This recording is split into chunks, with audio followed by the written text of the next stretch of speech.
Hello and welcome, fellow bookworms and film fans. Welcome to this very special episode of The Contented Narrative. I'm not in my usual setting, as you can see, but I do have my very special sister here, Nikki. We are looking at The Little Prince. Okay, now bear with me when I say that the author's name is Antoine de Saint-Exupéry. You all know how I am with French, you know I'm not very good with it, so that's basically as good as you're going to get with that one. Now, the book itself was released in 1943. It's been translated to how many different languages? 170. 170 different languages, and it was released as a film in 2015. So what we will be doing is, in the case of a lot of the guest stars, we will be discussing the film, we will be discussing the book, and within that we'll be discussing any major differences.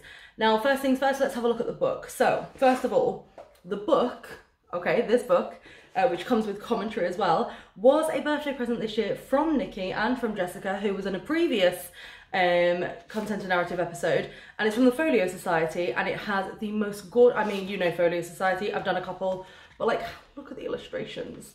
It's just, and then the illustrations are pulled into the film, but we will discuss that later. But it's just such a gorgeous little book, and I actually read this in 40 minutes. 40 minutes, literally. I was on the bus on the way to visit Nikki. I said bus, yeah. So I was on the bus on the way to visit Nikki, and I was like, right, 40 minutes. Let's get this sorted. And I was actually shocked that I read it so quickly. So it is an easy book to read, but let's start with sort of the plot in the book, and then if we both enjoyed the book, and then we'll do the plot in the film as well. So, Nikki. I've tried to put them into bullet points, so please bear with me. So on the book, so the aviator gets stranded in the desert. He meets a little prince who tells him of his adventures. The little prince comes from an asteroid, but left because his relationship with the rose became too much for him. On his journey to Earth, he meets lots of strange grown-ups like the king, businessman, lamplighter. Once the aviator gets his plane fixed, he goes to leave, and the little prince gets a snake to bite him so that he can go home. Which is, I mean, it's very sweet. What they do say in the book as well is that when the aviator goes back to where the body would have been of the little prince, the body has vanished. And so then he looks up at the stars and he can imagine that the little prince is up there laughing. I mean, who hasn't felt like they need to get a bit of space from a relationship though sometimes? Sometimes you need your own space. But, so the book, as I said, it's a nice, easy, quick read. And, oh, I loved it. I mean, the illustrations, the story, it was so simply, like, so nice and easily told. It's one that you could read to children, it's one that you can read as an adult, and it's just the fact that, like, the story is enriched by the drawings. I think without the drawings, it's a nice story, but I think it's enriched by seeing the drawings, because the book starts with the aviator, who's the narrator, saying that he tried to draw as a child and was told, you can't draw. And then as he's sort of going through the book, he says, these are the drawings that I've done, they're not great. And it's like, oh, they're better than something I could do, that's for sure. But what did you think of the book? I thought it was a very simple book. Again, I read it very quickly, but the author himself, he was a pilot, and he released it in 1943, so during the war, when he was in exile in America. So you can kind of see, like, him feeling a bit stuck and all those frustrations of, I mean, literally being stranded in a desert. It is a children's book, and his other books had been adult books, so it was kind of his way of first being adventurous. A lot of people draw comparisons between himself and the pilot in the book, but actually he said to himself he's more like the little prince, and the rose is more like his wife, who's constantly needed attention and approval and stuff, and so he wanted to run away from her. He did actually have some girlfriends in his life as well, which we think the fox might be based on. Yeah, exactly. He meets a fox that he tames, but the fox tells him how to tame him. But yeah, it's, I mean, as Nikki mentioned, you know, the main guy was, the author was an aviator himself, and he actually did vanish. He flew his plane, they found the plane, but they never found him. Yeah. After the war, I think it was like 1947 or something like that. But you see the frustrations that he has with grown-ups, in the respects that, like, when he had to flee from France, and then all he could see was, like, people talking it out rather than being, you know, active in what they were doing. And so you can see those frustrations as well when he's talking about certain aspects, because, like, as Nikki mentioned, you meet many different people. So you meet the king, who rules over everything, but cannot get anything done unless the conditions are favourable. So the little prince asks him to ask the sun to set, so we can see the sunset, and the king's like, I will, when it's favourable at 7:20, which is when the sun's going to set anyway, so it's sort of like useless. And then you have the lamplighter who's just following orders, who's literally just, who doesn't agree with the orders, who thinks the orders are ridiculous, but they're just constantly doing the orders because that is what they're told to do and no one's told them otherwise. And so you see these comparisons of what was going on in the world at the time as well as what was going on in the book, and it's really nice because when, as an adult, you're reading it, you can kind of see these when you know the history of the author. Whereas for children, it's just a fun story about like this prince going to different little worlds and meeting different personalities. And I definitely would read it again. And it's on Pride of Shelf. I'm sure you've seen it in other videos. It's always sort of like behind me on the right-hand side. But it's such a lovely little book, and for me, I think it gets probably a 9 out of 10. It is a very good little book for me. But what about you? Well, I have a couple more things to say, but I think oh, right. Well, go ahead, Nikki. You let me know. Go ahead. I made notes. So I think that the main story, the main message of that book is he keeps going on about his Rose and how he misses her, and then he goes to Earth and he sees all these roses. And he's like, oh, my Rose wasn't special, she was just a common rose. But the fox tells him that she was special because he loved her. And I think that's the sort of main message of the book, is that something is special because of what you assign value to. And I think that's one of the really sort of strong messages of that. Another thing with all these grown-ups, I think what he shows is that all these grown-ups think they have control, they desire control. So for example, one of the other grown-ups is a businessman who counts the stars, and he thinks that he owns them because he counts them. But so it's like this impression of control without actually having any yourself. And I think that's what he's trying to show that adulthood is like. You try and grasp this control, but you don't have any of it. I think it's not so much an anti-grown-up message, but it's like, in a way it kind of is, because I mean the author himself, he said that he didn't really fit into society, so he was like known to be very eccentric as well. So maybe it's him just saying, you know, we grow up and we lose a part of ourselves that has that wonder, who doesn't need that sort of sense of control all the time. Very good book, a bit simple, but I guess that kind of works in its favour. So I would probably give it a 7 out of 10. Is it one that you potentially reread down the line, or? Yeah, probably. I mean, I read it on a Kindle, so all my all the illustrations are in black and white, and I think having seen your illustrated one with all the pretty images, I probably would read it again, but in a hardback or something. Well, she knows where she can borrow a copy, funnily enough. So yeah, so that's what we think about the book. So let's go on to the film. So I'll let you sort of discuss the plot of the film there, Nick. So take it away. This is slightly longer because So, a little girl fails her entrance exam into a school. Her and her mother, a single mother, they move to an area, so the school have to accept them. Her mum has planned out her whole life in her life plan. The child's life, not the mum's life. Mm-hmm. But the little girl ends up making friends with the neighbour, who is an eccentric pilot, who's actually the pilot from the Little Prince story of the book. And he starts giving her pages of the story. The mum finds out that she is reading the pages or having a friend with an old man instead of doing all of her work, and is angry. It ends up with the pilot actually ends up in hospital due to just being an old man and having health issues. And the little girl goes on a mission to try and find the Little Prince to help him remember to try and make the pilot better. After some crazy adventures, she finds the Little Prince who's grown up, and she ends up helping him to restore his memory. And the next day she wakes up and goes to visit the pilot in hospital with the book, which has got all his drawings in, which is the Little Prince book that you will see. Lovely book. And it ends with her mum sort of understanding that she needs to have a bit more childhood, a bit more wonder, and then looking at the stars together, and she hears the laughter of the Little Prince, but also the laughter of the old man in the stars, sort of symbolising that maybe he's died. I know it's never really explicitly mentioned, but yeah, you kind of think that he's probably on the way out and probably dead. I mean, one thing obviously you did mention about the fact that the pages of the Little Prince are the pages that she ends up reading, but as I said just a little bit earlier, is they literally like bring forward the drawings from the book as the animation, and it is just stunning to look at. Right up until the end where they turn the Little Prince into the animation of what the main story was, and he just looks weird. Yeah. So for those stories for Little Prince, it's all in stop animation, which almost is like, because stop animation is based on physical things that are there, and then you sort of make them move slowly. It's almost as if that story is more real than the animated story that sort of encompasses it.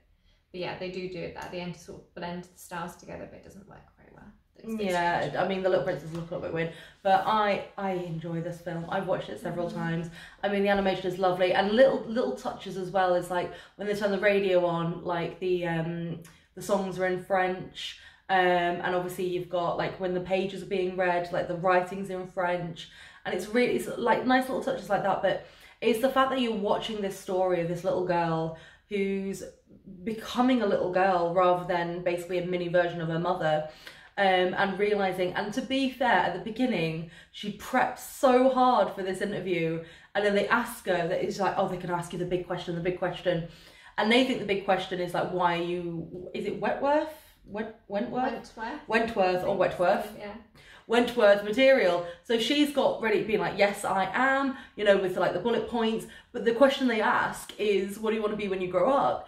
And so the poor little girl like goes through, because she's heard the question, she goes for it, and then she just passes out, and you're like, I've been there. I've done that, when you think it's going to be one thing and it's another. But the film was just such a delight, like the stories and the imagery as well with the little girl. And she's literally called the little girl. As she becomes more of a child again, her colours and her dress become a lot more lively. And there was a little bit about a fox as well, wasn't there? Yeah. So just backing up a step, so the main difference between the book and the film is the fact that we've got this framing device of the little girl and her mother and the pilot being in real life.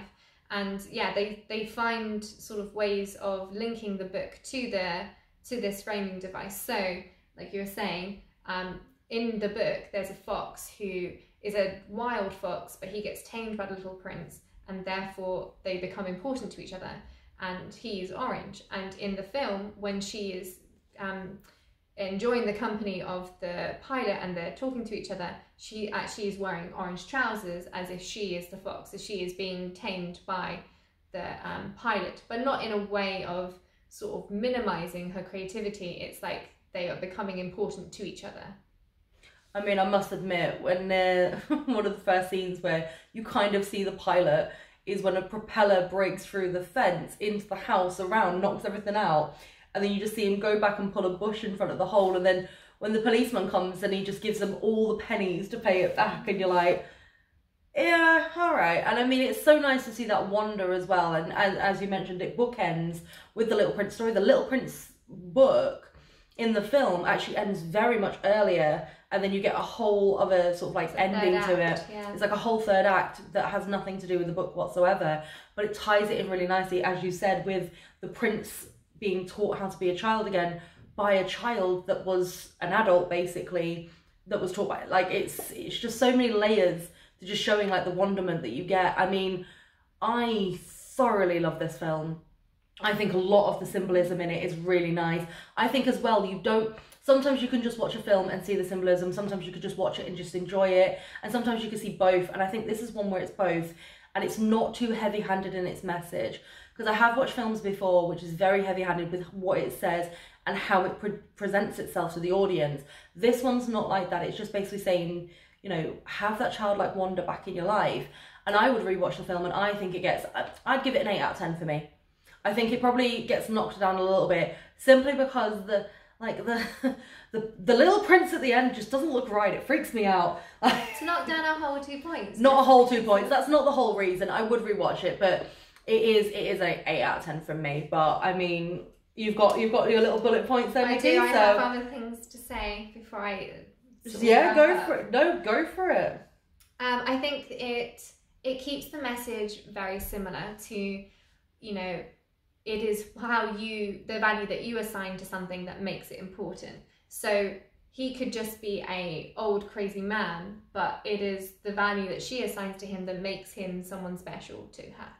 Also, I mean, we spoke about the propeller going through her house. It is literally him bursting into her perfect little bubble and breaking it and almost like making a crack. And when she's going through the gate that separates their two houses, through the propeller mark, it's almost as if she's going through like the keyhole in Alice in Wonderland. She's going into a completely different world of wonder, of madness, of, you know, unbirthdays, but something completely different. And just a bit on the framing device as well, I think one of the reasons why I think they did it is that it helps to sort of ground the story a bit, because it is a strange book. There is a lot of weird things that happen in it that aren't really explained. It's just you kind of accept that it is there. So by having her explore that story with you, it kind of gives someone relatable who you can use as your entry point into the story. And I think as well it helps to update it, because obviously it was written in 1943. So having sort of like the fact that she's going into this school and, you know, like she's working hard and it's modernized, it helps to make it more relatable for a modern audience as well. All very good points. I think I have one more thing. Ooh. Yes. So the last act, as you mentioned, doesn't have the Little Prince in it at all, as in the book, but obviously you see the Little Prince as a sort of grown up. What's about Paul Rudd of all people? He gets everywhere. It's a lot of famous people in that film. Jeff Bridges, Rachel McAdams, Ricky Gervais, etc. Whose voice, as soon as you hear it, you're like, that's who that is. But I think that last act is almost like a message to the grown-ups who are watching the film, as in like, we all need to remember how to be a child and to not just be essential, which is a motif that is through the whole film. Is like, you must be essential, everything must be essential. The businessman in the third act is turning stars into electricity so that they are essential. They're not just pretty, they're not just there. And they try to push her forward her childhood, don't they? Try and ruin her childhood to make her essential, to make the Little Prince or a Mr. Prince essential. So I think it's sort of, at the end, it's sort of saying to all of us that you've seen what this child is, now you need to do something. You've seen her story, now you must do something.